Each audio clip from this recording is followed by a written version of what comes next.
Recently, I have read the book called The Rape of the Nanking by Irish Chang. Here's my opinion on this book.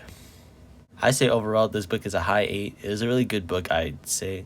It really goes into much detail of the rape and describes the rape in perfect order. Also, her research is phenomenal for how much resources she used to write this book. But there are some parts that bore me and also disgusted me as well. Such parts can be the detailed accounts of the murders and rapes, and sometimes how it can be old and plain out boring at points, which I could say can drag down the rating by a bit. But if I had to summarize this book in a nutshell, here it is. The Rape of Nanking is a historical novel based on the events that had occurred in the city. It includes many detailed accounts from both sides of the conflict and explores the events of Nanking in chronological order, starting with how the Japanese got to Nanking, then the atrocities that had happened in the city. After all that, it tops it off with the aftermath from Nanking.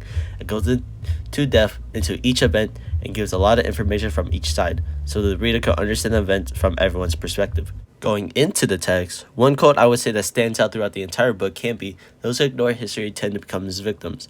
The reason I chose this quote is because it is very true and very relatable with the Japanese, as for they do in fact keep ignoring the rape of Nanking since 1939, and were eventually bombed in the US in 1945, showing the quote's value to real life and why it could stand out.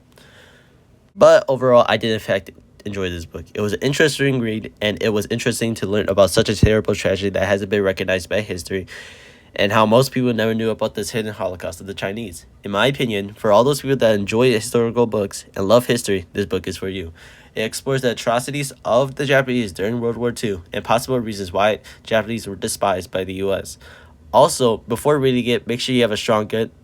It really gets gruesome, just trust me in that part. But overall, those are my thoughts on The Rape of Nanking. Really good book, and if you do have time, you should definitely read it.